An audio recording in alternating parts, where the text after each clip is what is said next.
माझी शपथ आहे तुम्हाला, डोळ्यातून पाण्याचा थेंबही काढायचा नाही. निवडणूक जिंकून आले ना की नर्मदाताई यांच्यासाठी खीर बनवायच्या, म्हणून मग मी पण तेच करतेय. मला फक्त माझी जानकी हवी आहे आणि त्यासाठी मी वाटेल ते करायला तयार आहे. हे काय खीर? आता असं कर, नेऊन दे नरसिंहाला. हे काय? ही खीर आहे. कोणी बनवली आहे? नव्या सुनबाईने केली ती.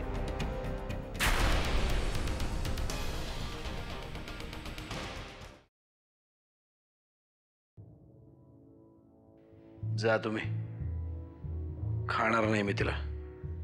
जा.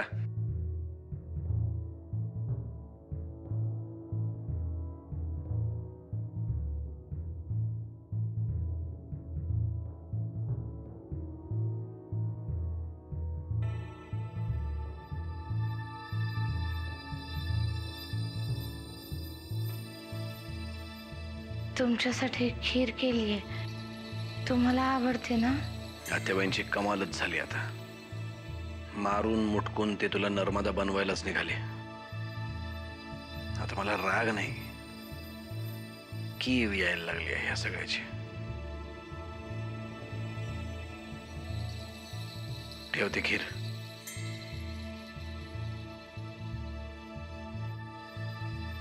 आणि हो, नर्मदा फक्त काजू बदाम केशरच नाही टाकायचे, त्यात प्रेम पण टाकायचे. त्याचं काय? खाऊन तर बघा. ठीक आहे, जा तू.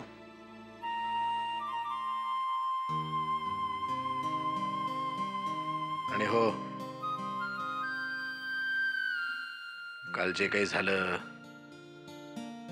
त्याबद्दल आय एम सॉरी.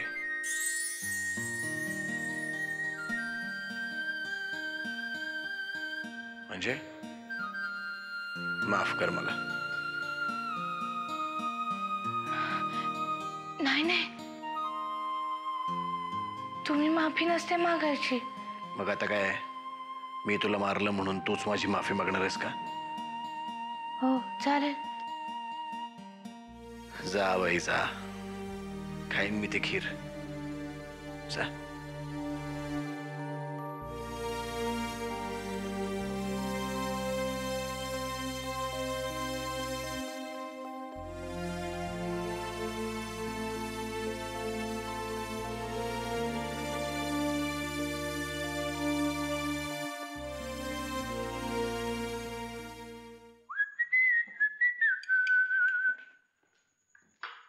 काय काम काढलंस?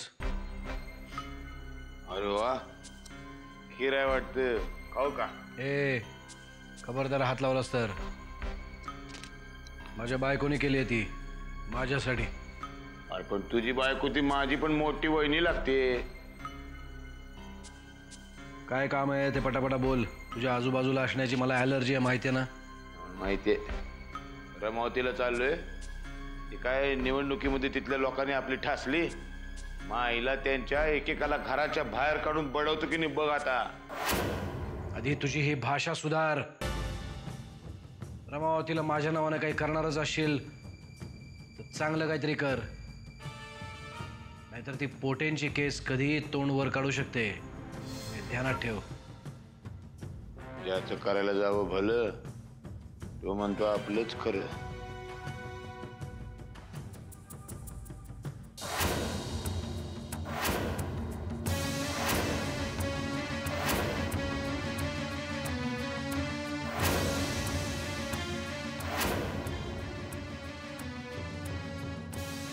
वळकटी कोणाची? आता दामू पण तुझ्या खोलीत झोपायला लागला का काय?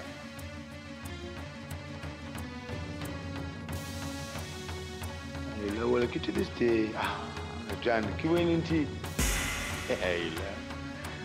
जानकी वहिनींच्या नशिबातनं ओळखटी काय जात नाही. निघ निघ इथून.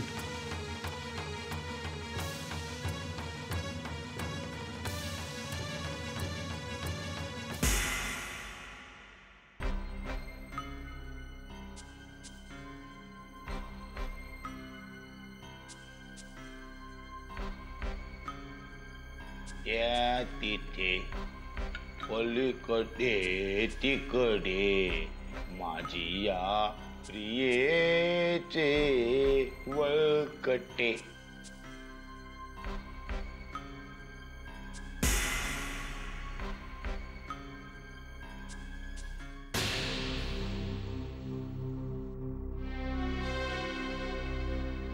आई ग, पोटात खूप दुखतंय. आई, आई ग, आई ग,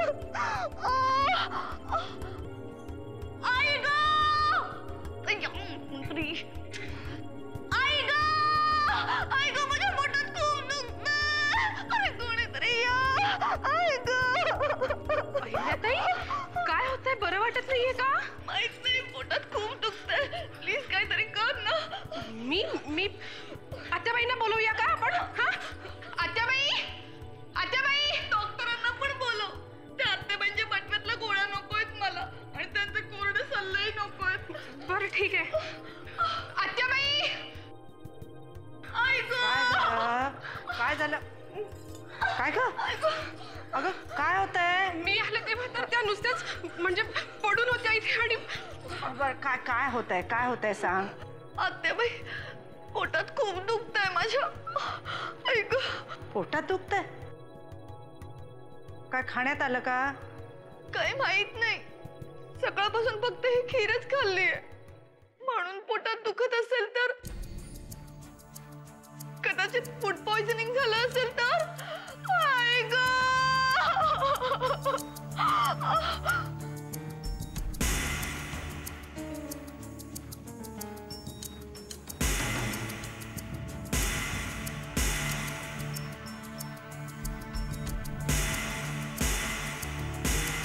सुमित्रा, डॉक्टर सान्यांना फोन कर. त्यांना म्हणा ताबडतोब इकडे या म्हणा. आई ग, काय करू? अगं जरा दमाने घे. जरा. काय झालंय? केमुळे काय झालंय का? काय माहिती नाही आहे. हे म्हणतीये खरं तसं, पण तू काळजी करू नको. काय खाल्लंय मी? आई ग. अगं हो हो, जरा सहन करावं. तू नको काळजी कर. डॉक्टर येतो म्हणाले. अगं पण त्यांना काय होतंय काही बोललीस का? हो, मी सांगितलं त्यांना. ते म्हणाले की खाण्यात काहीतरी कदाचित फूड पॉइझनिंग झालं असेल. म्हणजे शक्यता आहे. फूड पॉइझनिंग म्हणजे अन्नातून विषबाधा. आई ग. तू आधी तुझ्या खोलीत जाऊन पड. चल, चल.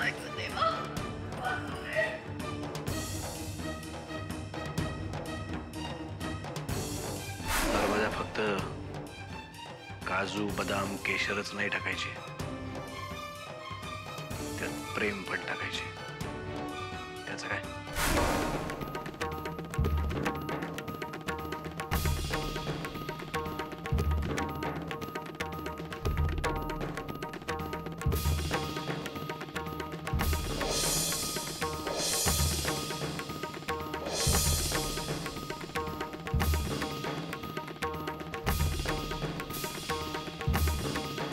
अहो,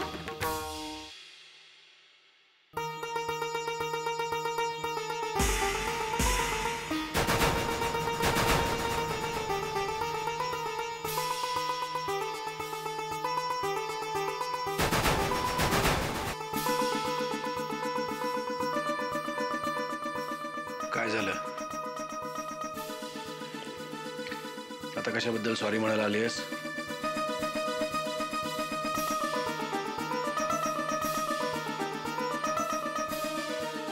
तुम्ही खाल्ली होती?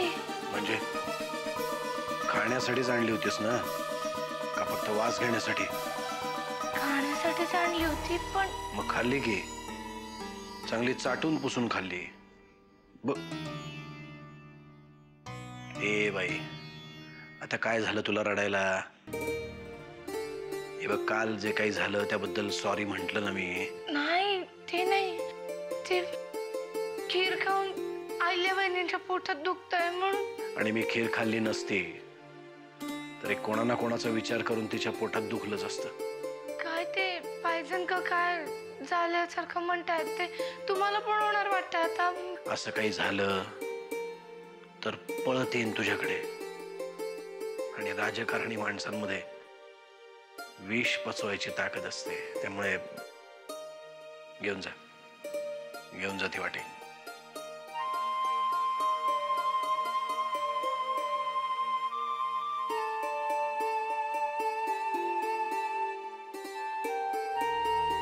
जा.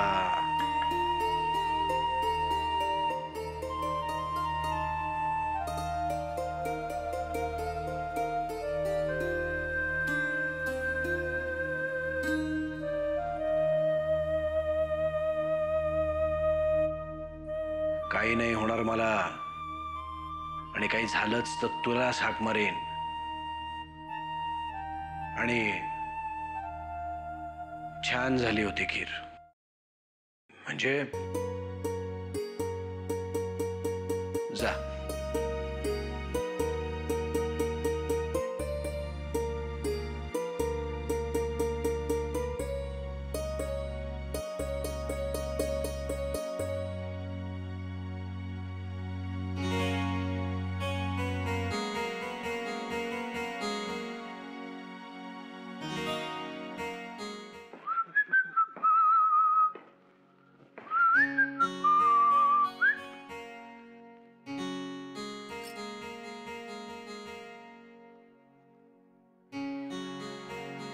काय मी काही युद्धावर नाही चाललो एवढं वाळायला. राणी असं जाताना तू वाळलं निरोप दिला गडबड होते ग. पुढचे 2-4 दिवस तुझा यो गोल चेहरा दिसत राहतो डोळ्यांसमोर. आणि विक्रमादित्याची नाही येत आठवण? आठवण त्याची येते ज्याला आपण विसरतो. पण आज तुम्ही अचानक गावी का जाताय? आता निवडणुका झाल्या की नाही, दादा काटावर पास झालाय. याचा अर्थ असा आहे की जनतेच्या मनातनं दादा उतरत चाललाय. तिसरा कोणी नेता त्यांच्या मनात उतरायच्या आत मला तिथं जाऊन उतरायचंय. मग तुम्ही तिथल्या लोकांशी चांगलं वागा. हा, अरे चांगलं वागा म्हणजे काय, जाऊन त्यांचे काय पाय चेपत बसू काय? येडा आहे का तू? आणि चांगलाच वागतोय की मी आता. काय माझ्यातला फरक जाणवत नाही होय? जाणवतंय. जा. आईला तर कशात आता? डॉक्टर येऊन बघून गेले का त्यांना? अहिल्याबाई डुकऱ्या पोटाच्याच आहेत. कसं कळत नाही तुम्हाला? पोट दुखायला त्यांना खीर खायची गरज नाही. आणि खिरीवरनं आठवलं बरं का, खीर लई झकास झालती. होय होय, मी बघितलं की नाही. दादा पण नुसता असा वाटी घेऊन बसला होता. असा वाटी लई चिकनी झाली ती. खीर खीर म्हणलं. होय होय होय. आता अर्थात तुमच्या हाताची चव म्हणजे काय हो, लय भारीच असणार. होय की नाही? त्यामुळे काय आहे, तुमच्या हातची चव बघूनच जळफळाट होतोय तिचा. पोटात दुखते. पण माझी त्यांच्याबद्दल काहीच तक्रार नाहीये. अहो पण त्यांची आहे ना तुमच्याबद्दल. त्यांचं असं म्हणणं आहे तुमच्यामुळं त्यांचा नवरा बेवडा झाला. तुम्ही वामन भाऊजींना समजावून का नाही सांगत? एक बेवडा दुसऱ्या बेवड्याला काय समजावणार? काही येडी आहे का तू? पण जानकी वहिनी, तुम्ही आणि हिनं त्या अहिल्या देवीपासून लांब राहायला पाहिजे. पण आता त्यांची तब्येत कशी आहे? मगाशी बोललो नाही काय, डुकऱ्या पोटाच्याच आहेत त्या म्हणून. मग काय ग? जाऊ द्या ना, आपल्याला काय करायचंय? असं कसं? हा, आपल्या जानकी वहिनीनं बोलल्या त्या. जानकी वहिनींचा अपमान मी सहन करणार नाही. एक वेळ घरामध्ये मला कोणी शिव्या दिल्या की नाही, मी अपमान सहन करेन. पण जानकी वहिनींचा नाही सहन करणार. येते.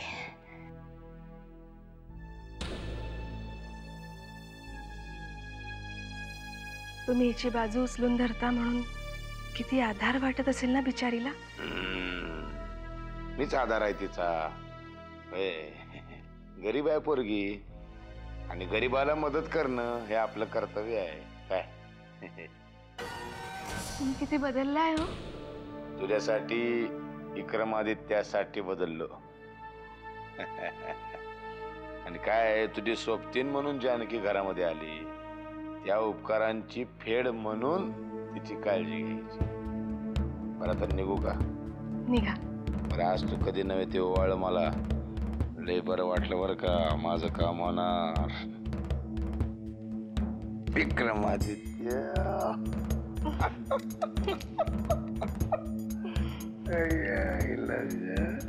अहो कोण बघेल? बघू दे मायला. उशीर होतोय जा.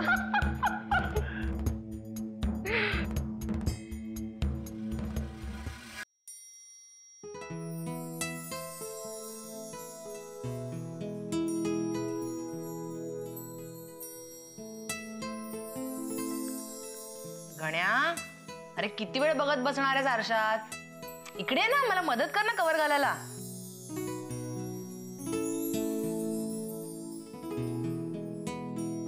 गावाला असताना जानकी ताई सगळं कवर घालून द्यायची आणि मी दुसऱ्या दिवशी कवरच फाडून टाकायचो. मग ती तुला फाडून टाकत असेल ना? हा, पण मला चिड आली की मी पुस्तकच फाडून टाकायचो. हा, ए तू असं काही करणार असलास ना तर मला आधीच सांग, म्हणजे मी कवर घालणारच नाही. नाही नाही नाही, मी तर असं काहीच नाही करणार आणि शाळेत मारामारी पण नाही करणार. हा, म्हणजे तू शाळेत मारामारी पण करायचास? हा, पण मी एका वर्गातल्या मुलाचा कान चावला होता आणि त्याने नंतर माझ्या पाठीत कर्कडर खूप चावलं होतं. गण्या, हे बघ, अरे या नवीन शाळेत ना असं काहीही करायचं नाही. ही खूप शिस्तबद्ध शाळा आहे आणि अरे खूप मोठ्या मोठ्या लोकांची मुलं येतात या शाळेत. म्हणून काय आलं, त्यांची मुलं लहानच असणार आहेत ना. आणि हा अजून एक, आता हे असं लई, चायला, डेंजर, बाबो असे शब्द वापरणं बंद करायचं. हा, आता हळूहळू शुद्ध बोलायला शिकायचं. आणि अजून एक, तुझ्या ह्या भाषेमुळे ना शाळेत कदाचित तुझी थोडी टिंगल वगैरे करतील, पण तू अजिबात मारामारी करायची नाही, कळलं? प्रॉमिस कर. आईला प्रॉमिस. गण्या, चुकलं चुकलं, प्रॉमिस. अभी एक गाना किसके ऊपर भी हाथ नहीं उठाएगा. टाळी. चल लवकर बॅग भरायला घे. बॅग भरू का? हे घे.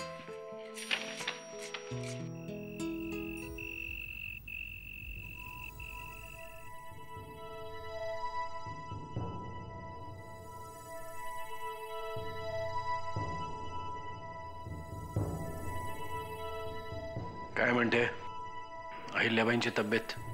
बरी आहे की. तुला माहिती आहे ना तिची सवय, उगाच राईचा पर्वत करायचा. तुम्हा सगळ्यांसाठी एक आनंदाची बातमी आहे. मुख्यमंत्री पदाच्या शर्यतीतून नाव मागे घेतलंय माझं. नक्की काय झालंय मला कल्पना नाही आहे, पण एक सांगते, पुढच्या निवडणुकीत तू प्रचंड बहुमताने निवडून येशील आणि दिमाखात मुख्यमंत्री होशील. कोणी पाहिली आहे पुढली निवडणूक आत्याबाई? त्याची तू चिंता सोड रे. अजून तुला खूप काही पाहायचंय. जानकी तुझी ढाल आहे, त्यामुळे ती जोपर्यंत आहे तोपर्यंत तुला कशाचीही चिंता करायचं कारण नाही. म्हणून सांगते, तिला अंतर देऊ नकोस. आयुष्यभर पुरणारं सुरक्षा कवच आहे का ते? हो, कारण जानकी फक्त 20 वर्षाची आहे. तिच्या पुढे उभं आयुष्य आहे. ते सगळं तुझ्यासाठीच आहे ना. म्हणजे ती 70ची झाली तरी मी जगायचं का? हो, तुला ओवाळताना मी कापूस टाकते ना तुझ्या डोक्यावर, त्या कापसाच्या रंगा इतके केस पांढरे होईपर्यंत जगशील. हो, अरे देवा, देवाने दिलं तरी इतकं जगायची इच्छा नाही माझी. अरे देवाने तुला दुसरं आयुष्य दिलंय, त्याचे आभार तरी मानलेस का? मग तसं तर तुझेच आभार मानायला हवेत. माझं जाऊ दे. मला सांग, जानकीला बरोबर घेऊन एकदा तरी देवळात गेलास? बघू, वेळ मिळाला तर जाईन.